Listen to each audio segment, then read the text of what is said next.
With new awareness about how each country controls corruption, these groups will signal to corrupt actors that the world is watching, and that, most importantly, the consequences of ignoring corruption include the loss of billions of dollars in potential investment and development assistance.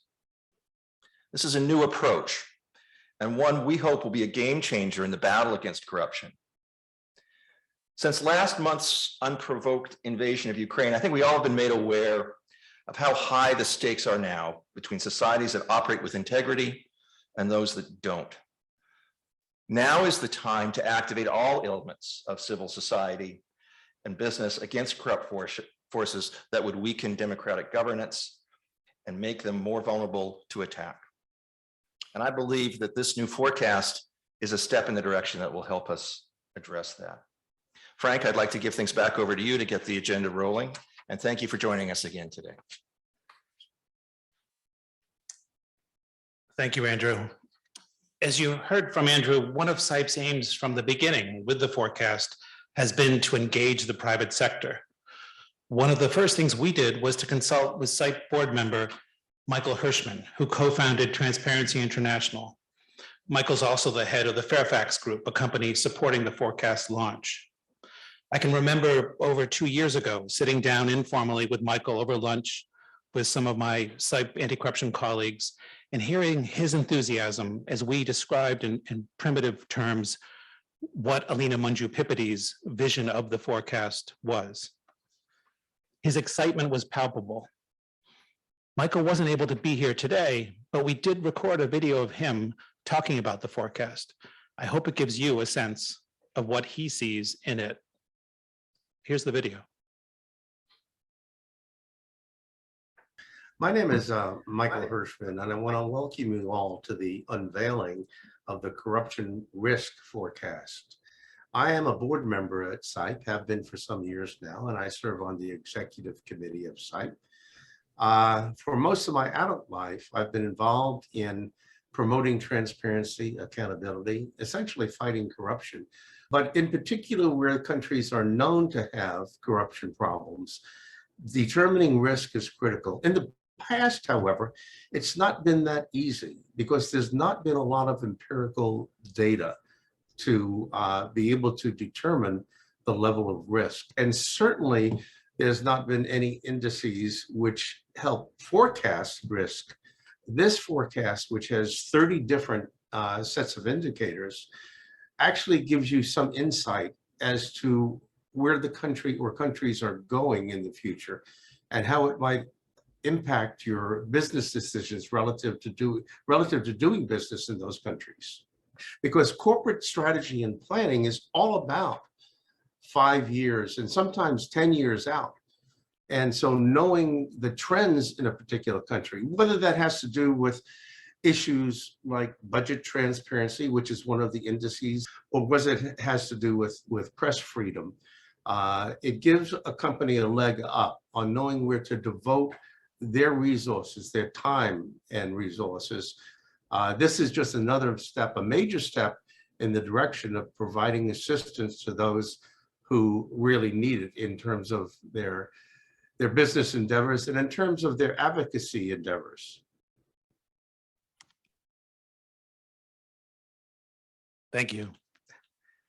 So next up, we have Alina Manjupipiti talking about the thing itself, the corruption risk forecast. It's easy to say that Alina doesn't need an introduction for those in the anti-corruption community, but for everyone else, suffice it to say that Alina is a force of nature, a woman whose intellect, intensity, energy, and commitment to the truth have reshaped the anti-corruption landscape. She writes textbooks, is a leading light as an academic, and has inspired a generation or two of anti-corruption activists from her perch as professor at the Hertie School of Governance in Berlin. Just in recent weeks, I've witnessed Alina's commitment and energy to the cause of strengthening democratic institutions as she's responded in a very personal level to those at risk under threat in Ukraine in the anti-corruption sphere. Alina has revolutionized the world's understanding of corruption by framing it as the equilibrium between corruption opportunities and constraints. And that's what this forecast is all about. Alina? Thank you very much, Frank, for this excessively, kind words, which made me blush. And thanks everybody for joining us today. So I wonder if, since you are here, I presume I no longer have to make the case how important in the world of anti-corruption indicators are to know where a country is and where a country is growing. What a country is and what a country appears to be has never been as important as it is now. Elections are won or lost over reputation of a government, if it's corrupt or not. Foreign aid and foreign investment, they all depend on ratings that countries get in governance indicators. And it is also perhaps not a surprise to you or anybody else that we actually do not do so well into measuring corruption. Corruption is, of course, notoriously not easy to measure, but nevertheless, attempts have been made, and some instruments are very established. The most established instruments are the so-called perception indicators. And the most notable one, the one which, after it was first published in Economist, got instant global celebrity, is the so-called corruption perception index. Now, the World Bank has a near identical version, in fact, has a more refined and better version, but very close to the corruption perception index. So this has been exists for more than 25 years now, a quarter of the century. So the question is, how does the world look like according to perception indicators? And I really hope that you can all see my screen at this point. I will interpret silence like you can. So what you see here is basically this 25 years as recorded in corruption perception indicators by income group at the level of the entire world. I don't need to tell you that this has been the quarter of the century in the history of mankind, when corruption was for the first time labeled enemy number one, and a great activity, a great energy, and anyway, a lot of important discourses were launched against corruption. So we now have an international normative framework against corruption. We have United Nations Convention Against Corruption. We have a variety of treaties. We have a variety of legislation. UNCAC itself, the Convention Against Corruption, promotes certain laws. And we have an entire industry in development, which is fighting corruption in developing countries. Now, let's look together how the world look like captured by the perception indicators. The countries that we're trying most to help, the poorest countries, are the red line on the bottom. They are really the countries which would be most in need of a change. But of course, as you can see, the line is very flat. They didn't change at all in this 25 years. The country is a little bit above the yellow line are the lower middle income countries. They also did not change significantly. They would have had slightly better conditions to change, right? Because when you're poor, you cannot very easily improve corruption. If you don't have money to pay policemen and judges, it is perhaps an unrealistic expectation that you can change in just 25 years. But look at the blue-violet line, which is the third from the bottom. Here you can actually see the higher middle income countries. According to modernization theory, which continues to be our guiding light, the political development theory, by now we have these countries enough income for them to start really budging up. We would expect in these countries that the quality of governance increases, but it does not. What you see here, it's actually a slight decline in these 25 years. And then on top, the gray line is, of course, the high income OECD world. And here, actually, we have a significant decline over 25 years. Again, this should not come as a surprise to anybody because you've all heard about Pandora Papers, Panama Papers, and all kinds of papers, which only convinced the world that the countries which used to be a benchmark are not as good as they used to be. But in these 25 years since Corruption Perception Index appeared, the world actually turned digital. So what is just a perception? The perception that in fact, the old world, the West, is not as good as it used to be. the new world, the developing countries of the new world, the BRICS and countries like this are not catching up in terms of governance. And the countries where we strive most to help are not going anywhere. It's very difficult to be stated as a fact because perception indicators, for a variety of reasons that I explain more in detail on this website and in my books, don't really capture change very well. So the question is, after 25 years, can we really do better? Can we find up some type of indicators to tell us if we really stagnate to this extent, or if actually our indicators are not so great? Because even if we admit that the world is not changing, or if we admit that the world is declining, we do not know why. These indicators don't really tell us why. They're not specific enough. We don't know what they mean, except that they mean that most people think that the world is doing better or the world is doing worse. So we know that corruption perception indicators are very lagging. They are lagging because, people don't judge countries only by corruption. When Greece was flourishing economically, it had superb corruption perception index ratings, like it was highest on integrity in the world. Then when actually the Greek economy collapsed, what happened is that people who were doing the CPI started to downgrade Greece. So in fact, Greece got very bad ratings exactly at the time when they had a reform-minded government, which was trying to fix what the government before then had done.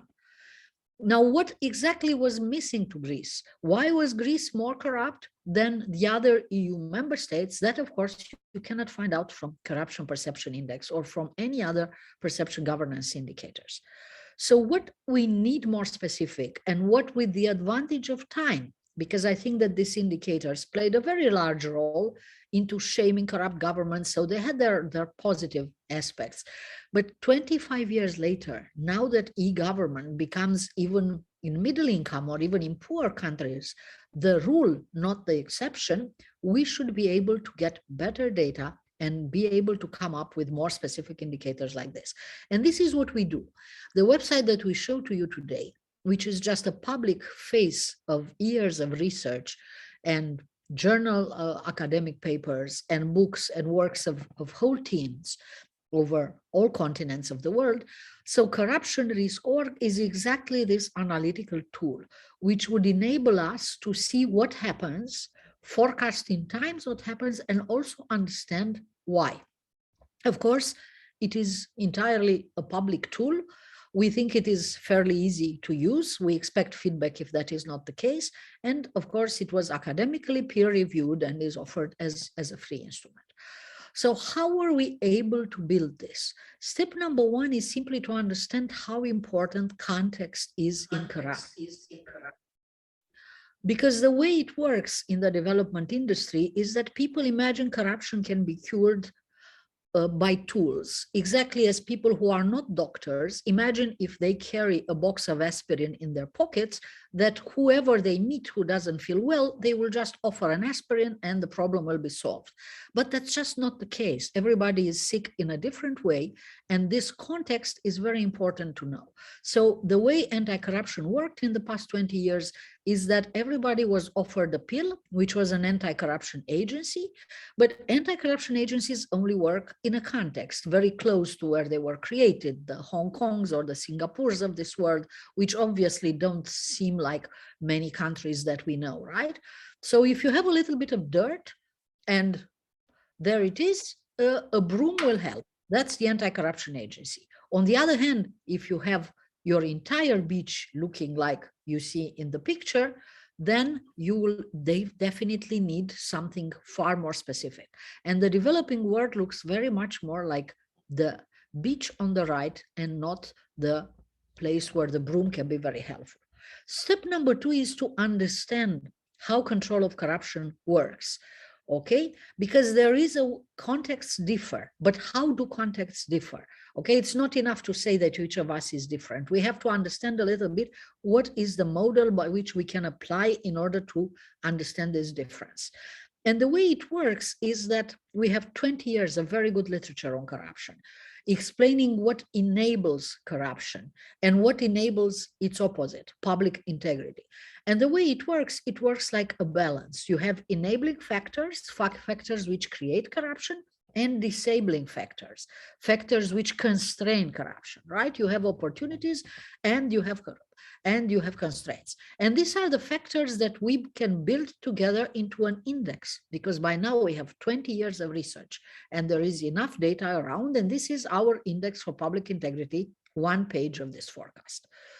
Finally, step 3 is that in order to measure, okay, so we understand the importance of context, we can describe very clearly and model the context, and we can actually observe important parts of this context. Why?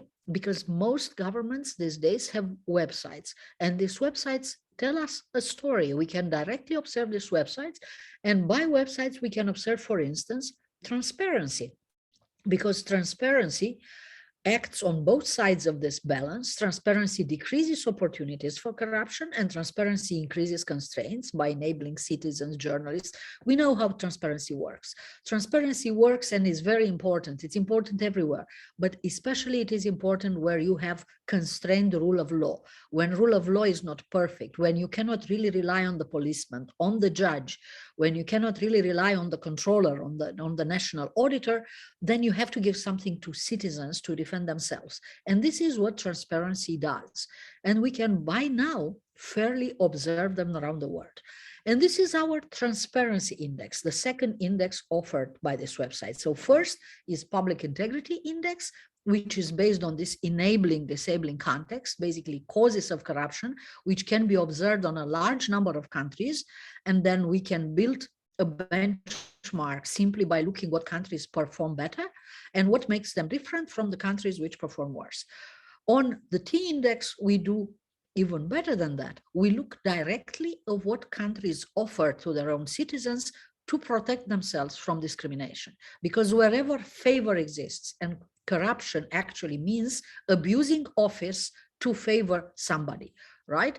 But the opposite of favor is discrimination, because countries do not exist with unlimited resources. Once I offer to people in my family something, somebody else will go without.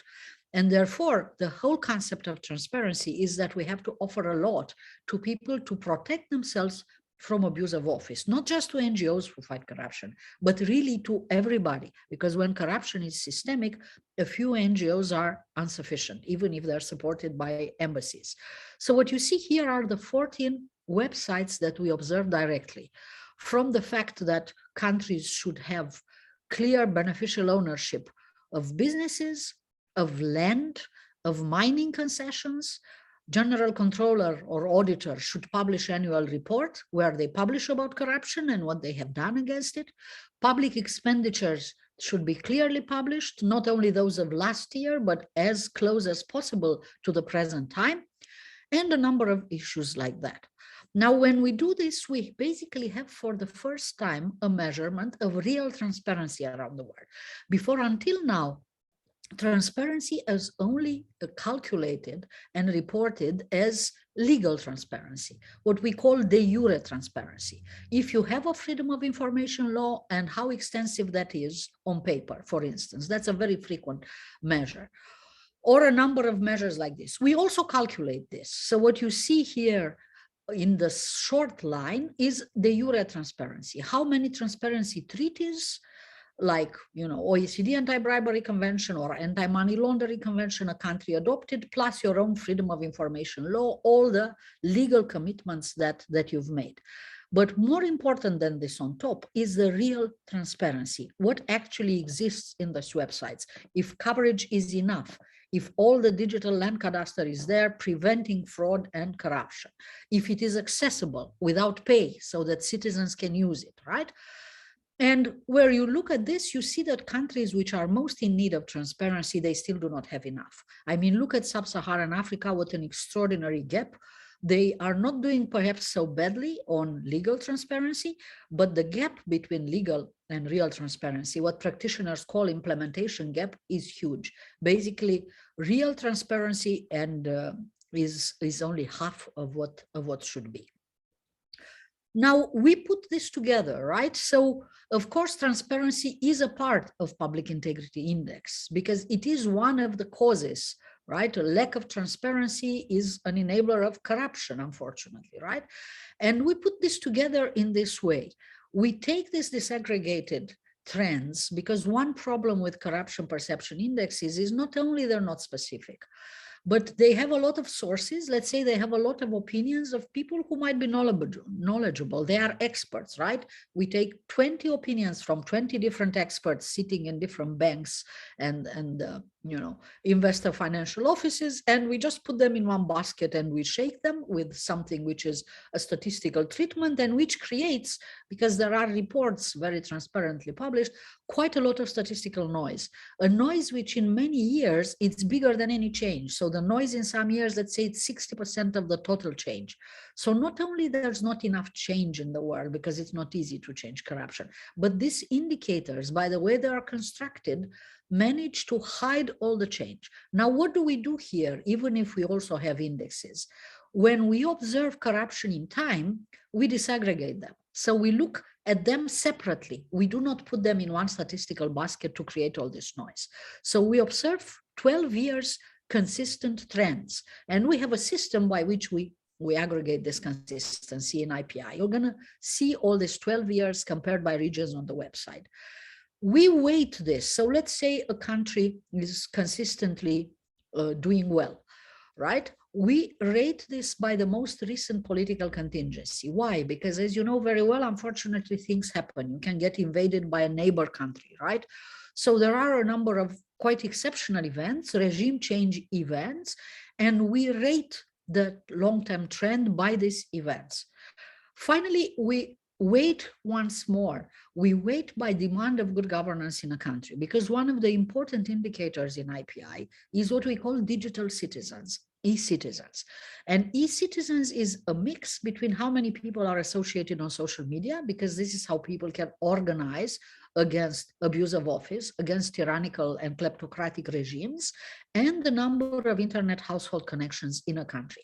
And in itself, this indicators predicts about 70% of countries in the world. So if we know this, we know how much corruption in the world exists. So this is like our final weight. Maybe a country is in the balance, but if in this country is strong and growing from one year to another demand on good governance, then this is a final step into this equation on how we actually predict if a country is positive or not. Now, let us show a little bit how this works on the website. And I will invite my colleague, Ben Schmidt, who worked a lot on this website, to show you directly how corruptionrisk.org works and how you can use it. Testing, can you all hear me? All right.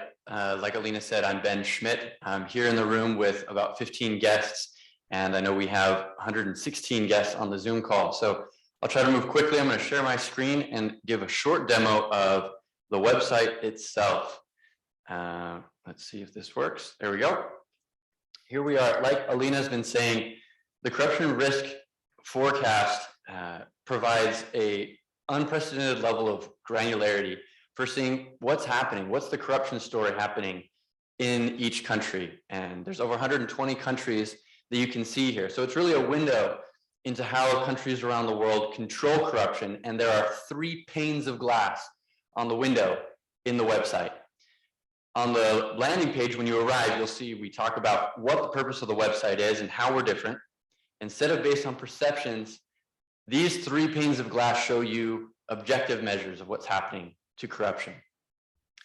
We have 3 main indexes, and you can see they're explained here on the landing page: the Index of Public Integrity, or the IPI that Alina has described, the Transparency Index, and the Corruption Risk Forecast.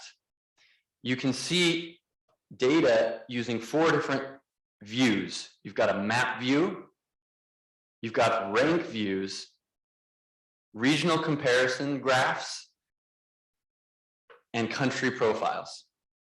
So I'll run through these really quickly. These 3 panes of glass are up here in the top menu: Public Integrity, Transparency, and Corruption Risk Forecast.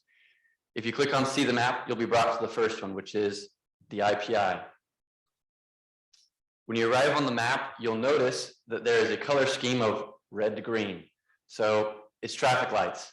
Red means less control corruption. Green means more control corruption, with yellow in the middle. Up here on the top left, you've got information about what the IPI is. Down here at the bottom, you've got information about how the methodology works. And you can open up the filters and see the 6 subcomponents that determine the balance or the equilibrium of how corruption is being controlled. You can filter by region, you can filter by income group, and you can also filter by year. IPI goes back to 2015. So you can see, let's go back to all, there we go. We can see how things have progressed since 2015 on a variety of different subcomponents or on the overall index of public integrity. So like Alina said, the IPI is showing how everybody is sick in their own way. There's an overall score, but then there are individual scores. Clicking on the country profile, you'll be able to dive in to not only where those scores are now, but where they've been over the past 12 years. Now moving over to the transparency index. I love the transparency index because it does something that's never been done before. It brings together an unprecedented amount of public information. Up to 20 sources for 120 countries means almost 2,000 links to public data. And you can find all of it just by zooming through the map.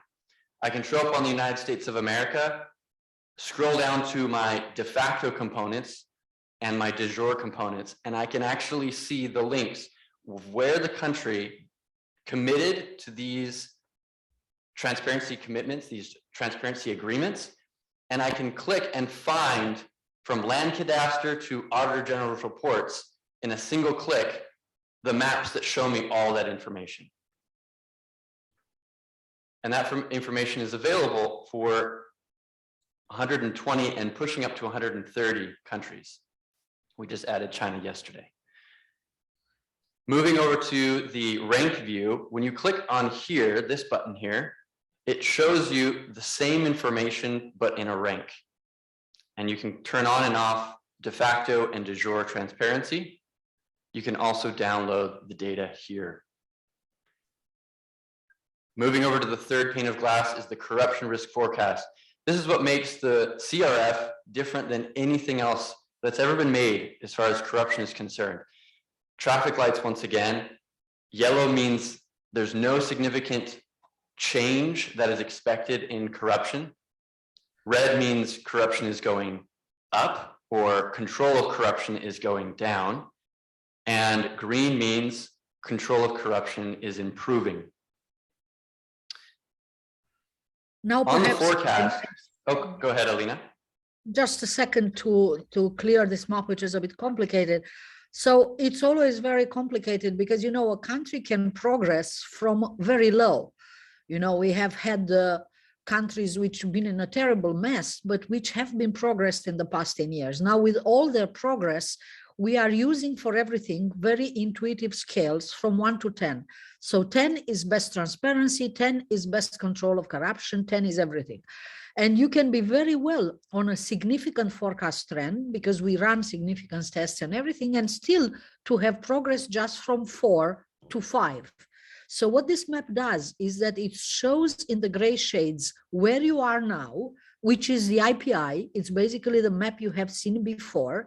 And where you are now, the darker shades are if you have better control of corruption.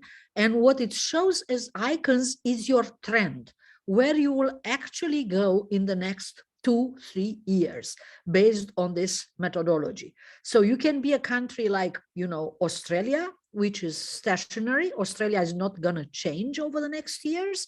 But in the same time, if you look at the IPI of Australia, you're going to see that Australia is doing very well. So Australia does not need to change. So what we do here for the first time is that we combine a judgment, which is where a country is, and the judgment on where a country is going. Okay, so you need to put the two together in order to understand if a country really needs to change or not. Backsliding, however, is unequivocal. It's not good wherever you are if a country backslides. And we have some very developed countries which are, backsliding, as you can see on the map. Back to Ben.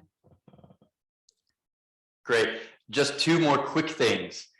On any of these 3 pages, you can, as you've seen, you can click on the icon or click on a country and visit the country's profile. So really quickly to show you, let's dive into a country that maybe people know. Let's go Brazil. Here in Brazil, you've got the forecasted trend, you've got some demographic information, you've got its overall integrity and transparency rank, and then you've got a summary that has been put together by Alina Manjupipiti's team of 25 regional experts, and they're up to date, they're accurate as of 2022, and they are updated annually. Here, you also have trend information of selected measures from the IPI going from 2008 to 2020. And then you have 2 other tabs, the Index of Public Integrity, showing the opportunities for corruption and the constraints on corruption. You also have analysis of comparison of this country to its regional income and world average. And then you have the Transparency Index, which I've shown you before with the links. The last thing that I'd like to show is the regional comparison tool, which you can see from the corruption risk forecast page. If you want to see not just how this country is doing, but how this country is doing based on the regional average, Brazil is another great example of this. Brazil has a high administrative burden compared to its region. But if you pop into Latin America and administrative burden, you can see that Brazil is also the fastest improver over the past 12 years. So in absolute terms, it's a laggard in its region. But in terms of the trend, it's the fastest improver in its region. Back to you, Alina. Well, this is just a great example of how this works. I mean, everything is there. Just click on Brazil if you think we treated Brazil unjustly, and you are going to see we have been really very split about some countries, and we had like 2 last minute, unfortunately, losses. So I'm going to show to you now what is the final result of this. I think the methodology works because we did capture quite a lot of change. I hope you see me now. So we captured a lot more change than perception indicators. It still means that the majority of the world is stationary, but still we have improving countries, quite a score of them. And as I said, they're improving at different levels. There are somewhat, richer countries which improve, countries like Estonia, which now is in front of France. So it's really like one of the world's greatest achievers. We have a country like Costa Rica. Baltic states in general are doing quite well. Korea is doing quite well. But we also have countries which are in the middle or quite low, and they have been also improving. The biggest losses, of course, are Burkina Faso and Ukraine, which were forecast to progress until this hit, all right? And this is why we have this fact check on indicators. This is why this methodology uses quantitative trends weighted by significance. So in other words, you have to progress more than the world average for us to consider the progress significantly. You have to progress consistently. So if, for instance, you progressed on 3 indicators, but you actually regressed on another indicator, which let's say is judicial independence or press freedom, then we don't consider a country progress. Progress has to be significant. All right. And then we have the declining countries. And there are not so many declining countries. I mean, they're fairly obvious situations, but there are not so many. So in the end of the day, I would consider that this offers not only, a bit of hope, but it also offers a clear agenda. If you go, for instance, on the IPI country page that Ben showed you, you would see at each indicator, a country can see what they're doing on each indicator, how they are doing compared to their neighbors, compared to countries in the same income group, perfectly comparable countries. So a simple roadmap on how to transform effectively can be done just by using this our web page. You see what you don't do well, and therefore it is very easy to make a plan if you really want to do well. And if you don't, then you probably have a civil society or some opposition parties, people who will challenge the government, because it's obviously what is missing to this country to have a good equilibrium, and they will call the government to do something. Thank you.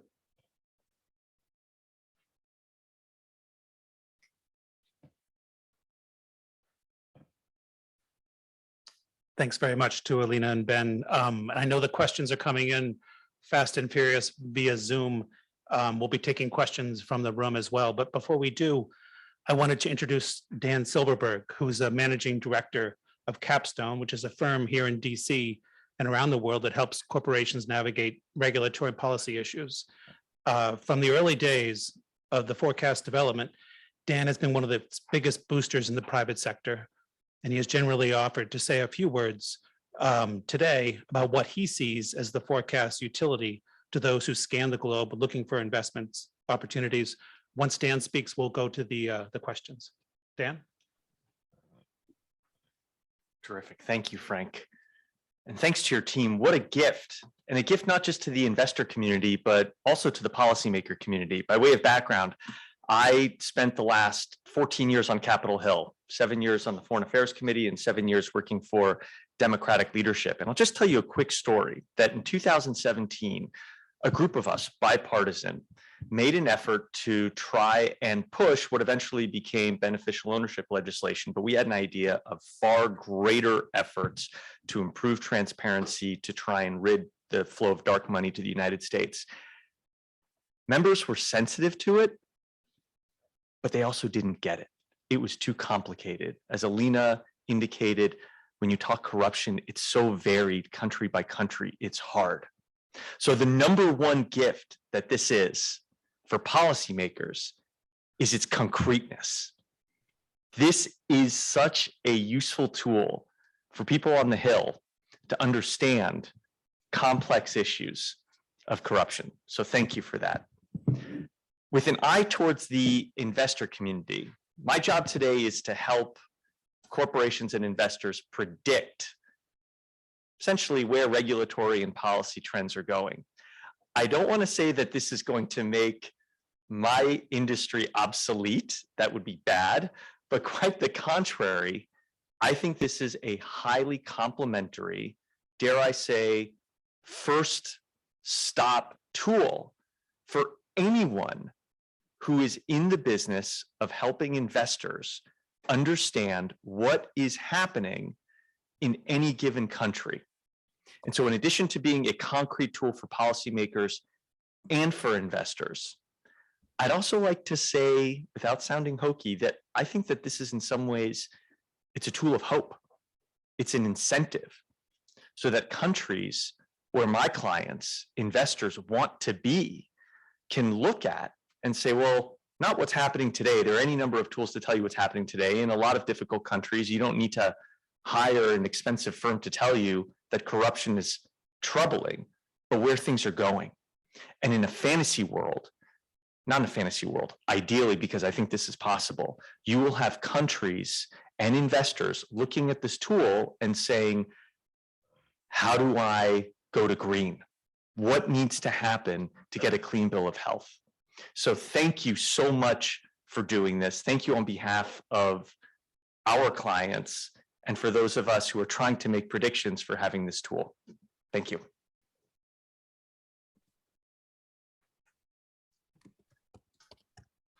Thanks so much, Dan. And of course, I want to just repeat one more time what we're up to here by engaging with the corporate risk community, the investment community. The idea, as Andrew mentioned at the top, is to leverage those investment flows and the decisions they make in a way that amplifies the incentives that the leader of a country or the leadership of a country would look at in deciding whether to push forward with corruption reforms or not. So we're trying to loop in these very, very powerful forces to affect change. With that, we're going to head to the Q&A portion. I know folks are submitting them via the Zoom. I'll be reading those shortly, but I understand we have a question here in the room in the audience. And if folks could just give their name and affiliation before asking the question, I'll do the same from the chat. Thank you. Thanks, Frank. This is Abigail Bellows from USAID. Really much appreciation to your team and to Alina's team. This is a very valuable tool. Curious to learn a little bit more about how the forecasting model is built, how responsive it is, how quickly, or whether it's only updated annually, and also how it assesses whether a political change is likely to lead to serious and meaningful reform, or whether it could just produce more instability. Thanks. Thank you. Thank you very much, Abigail. So what we are going to update annually are the trends, because the significance will not change. So that's not worth in updating them more than annually. What we are going to update instantly, however, are events which we consider change the direction of a country. That we will simply update ASAP, as we did with Burkina Faso. This forecast was actually ready in November, and it was published as a pilot, because both on the forecast and on the T index, we are very keen to do some crowdsourcing. We are very keen to have people write to us. I mean, imagine that the T index, for instance, has 1820 links. That is nearly 2,000 links there, you know, and governments do change things, links get broken, and lots of things like this can happen. So we really design this feedback so that people can tell us instantly if something happens. So yes, the forecast, we will simply react immediately. We will wait the event to see if it is this kind of such a major event, so to change the overall evolution of a country, and if so, it will be immediately reflected on our website. This is the plan, but the database in itself with all the trends, we will only update annually. Thanks, Alina. Thanks, Abigail. So we have a question from Zoom from Nikos Passas. Last I checked, he's a professor of criminology at Northeastern University, works globally, and is a collaborator from time to time, as I understand it, of Alina. So Nikos's question is, have you applied your analytics retroactively to confirm the predictive accuracy of the approach in the light of recent trends and patterns, for example, Iceland? Well, we have done the first pilot of this forecast, not such refined, 2 years ago.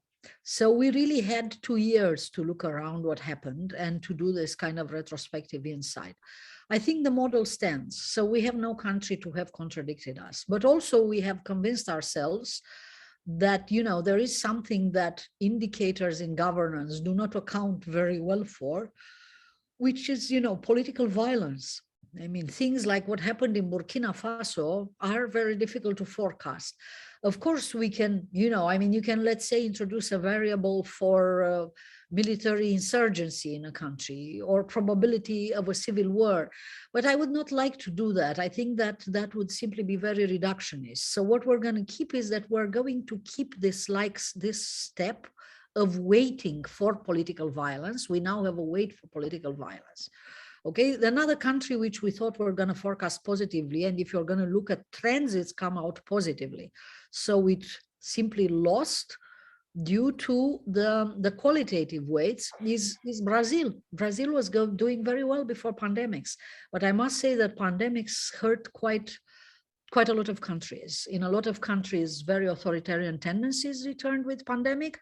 And although we do not monitor democracy, however, by freedom of the press, this is very strongly, you know, intervening into our IPI and into our forecast. So yes, if catastrophes are going to go on, we do expect that that we see a lot of weighting down of our indicators. But we really try to put together the indicators to capture the efforts that countries have done, because some countries have done efforts and you need a long interval of time. At first we said, let's do 10, because I've seen somebody asked on the chat, why did we do 12 years? Well, we started by doing 10, but then we were 2 years in this pilot, and then we said, let's not lose 2 years. Plus, not all indicators go back in time. A lot of misery over these indicators, by the way. Just indulge me 2 more phrases, because that's important. We are very disappointed that freedom of the press doesn't go on. We managed, doing a lot of analysis, to transfer to Reporter Without Borders, but we thought it was a very good and valid indicator. So it's really a loss. And I think that it is better that the world has two indicators, because you never know when an indicator is captured. So it's good that something as important as freedom of the press has at least two sources measuring it. The other thing that I wanted to mention is the difficulty of having real administrative data, right? We had to replace an IPI indicator, which was based on doing business from the World Bank. Now, speaking of importance of reputation and of importance of indicators, you all know very well what happened with the doing business, right? What happened is that some strong countries interfered, and the doing business ended up being gamed.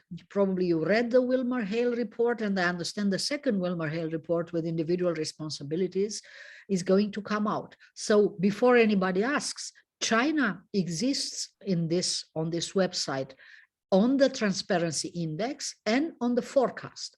And of course, we have all the time indicators of China, but we removed China from the IPI because we no longer trust indicators for China. At least two of them we don't trust. And we also removed a couple of other countries. So if you see countries which are present in the T index and they're not present in IPI, and you ask why are they not there, is because we doubt indicators that we do not observe ourselves. On T index, we do not doubt them because you can also click to the link and go there and the indicator is there. And we hope the future is going to be of indicators like this, like every reader is able to check on this indicator and nobody can pull a trick like you add Hong Kong data to China and then the Chinese data suddenly improves. I cannot do this because you will catch me in a second. And let's build in the future only indicators like that, where we are each other's reviewers.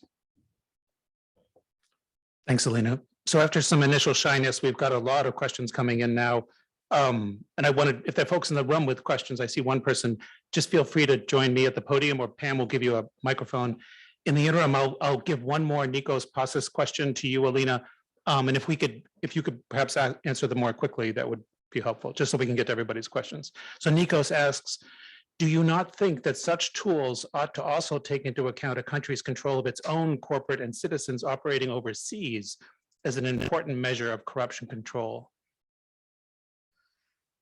Well, that is the problem with all the measures operating at country level, right? If we consider, so the short answer is control of corruption operates at country level.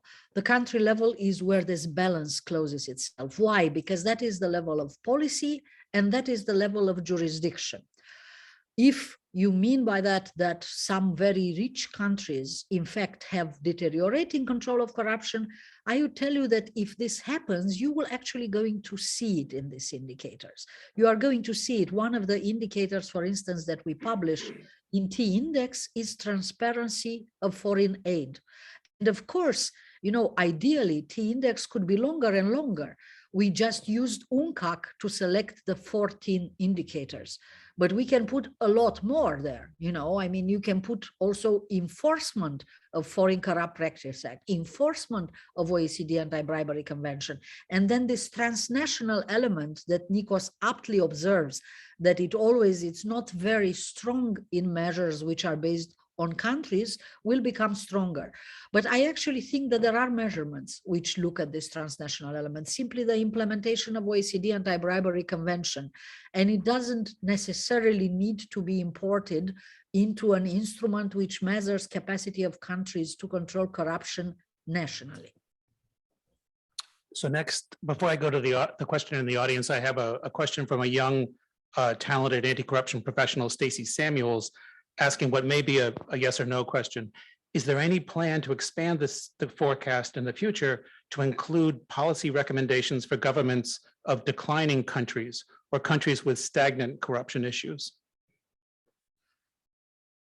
Well, first, to expand everything on this website, number of countries, coverage, length of T index of anything else, it is a matter of resources. This is an academic center, and this was not done with millions of dollars. This was done on a very small amount. So we could do, of course, a lot more, given more resources. However, countries decline out of political reasons, and giving them advice on how to stop being bad is really not an idea which is very practical. Why are they doing badly? It shows them step by step. Why do they choose to do badly? Because they are run by bad people, simply put. Giving advice to bad people to stop being bad and becoming good, it's not very realistic. Thanks, Alina. So now in the audience, we're joined with a question by Matthew Murray, who in the past is known to the anti-corruption community for his work in places as disparate as Armenia, Russia, Sudan, and in the past held positions at the US Department of Commerce and USAID. Matthew? Thank you, Frank. And I want to start by congratulating Alina, CIPE, for providing this tool to the community. It really is substantial progress. And I am struck on the one hand by the sophistication of it, and the other hand by the utility of it. My question goes to what extent you are already or anticipate being able to evaluate anti-corruption reform interventions for their success in bringing risk down. I understand that some of that must already be baked into the toolkit, but what I'm wondering in particular, it's very hard to measure the success of corruption prevention, for example, because it's actually measuring something that doesn't happen, right? So I'm just curious, when we get deeper into this tool, will we be able to see which reforms are working, which reforms aren't? And if not, at this stage, do you anticipate being able to do that? Thank you. And Alina, before you answer, we just have about 3 minutes left. So if we'll go into a lightning round, if you don't mind. Yeah, please go ahead. So the next question from one of your fellow Romanians is, to what extent are the T-index data closed for revision, as some issues might be worth a second look in terms of accuracy? For example, availability of interest disclosures in a country was measured as partially compliant, although these documents are fully public. And then finally, would you consider removing the Russian Federation from the index, taking into consideration the latest developments? So I'll leave you with those three, Alina. Okay, thank you very much. So on tools, the situation is very simple. I mean, we have another website, europam.eu, which looks at the tools. And from using that, we forge the theory. Basically, we have public accountability tools that we quantify.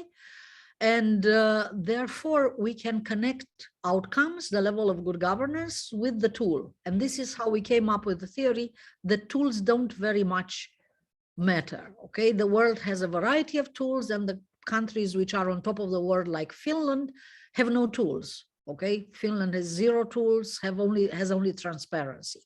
It doesn't mean that countries don't need tools, but it means that this major equilibrium, this balance thing, have to be fixed before the tool does. So it's very simple. If a country is stagnating and it has very high corruption, whatever tools they are doing are either not right or they're not implemented. They are just there for paper. So definitely countries which should change and don't change, they should revisit what they do. That is, in fact, the bottom answer. The T-index is open to revision in every moment. The partly fulfilled criterion, however, does not look only at the presence of something. It also looks at coverage and accessibility. Ideally, in a world where we would have millions of dollars, instead of this small scale, we would have a scale of 10, and we would rate each of this separately. If you have something to contribute, please use the feedback form, send it, our reviewers will look over it, and if it's a mistake, we will correct it. But keep in mind that it's not just one thing, you know, I mean, we downgrade countries because something is missing out of the criteria. Criteria and questionnaire are also published there. Well, Russia, we eliminated countries not because they're bad, but because we do not trust indicators from them. There was evidence that China, Saudi Arabia, and Azerbaijan tampered with indicators. I do not have such evidence with Russia. Russia is, in fact, surprisingly well doing on transparency. If you look, it's a country, I mean, we should not underestimate our enemies. It's a country which learned the use of transparency for effectiveness, right? In China also, if you look at some elements, you would see that they don't do things, wrong. They are not stupid kleptocrats. Some of them are really quite smart kleptocrats. So we're not eliminating Russia, despite the fact that I'm not completely convinced by their judicial independence indicator. The next thing that we're going to try to do, but it will take us many years, it's complicated, that's why it has not been done so far, is to come up with our own assessment in judicial independence, right? This one comes from World Economic Forum, from Global Competitiveness Report, and I find that Russia does a little bit too well in it. But nevertheless, Russia does not do well. That's the importance of having this comprehensive picture that we do. If you put all our indicators together, Russia is not doing well. Russia is forecast to be negative and is not doing well. It's actually underperforming its human development index. This country should be far better on politics, seeing how many educated people they have, but unfortunately they don't. Thank you so much, Alina, and thanks to everybody online who joined us. I appreciate you, Alina, taking a few hours out of your evening there in Romania to kick off what we hope will be a multi-year project. And we're looking forward to working together with you and all your colleagues in the Hertie School in the years to come. In closing, I'd like to say a few words making explicit the connection between the corruption risk forecast and the headlines that we are reading about every day from Ukraine. For the world, and especially for those of us in the business of strengthening democratic institutions, we are at a turning point.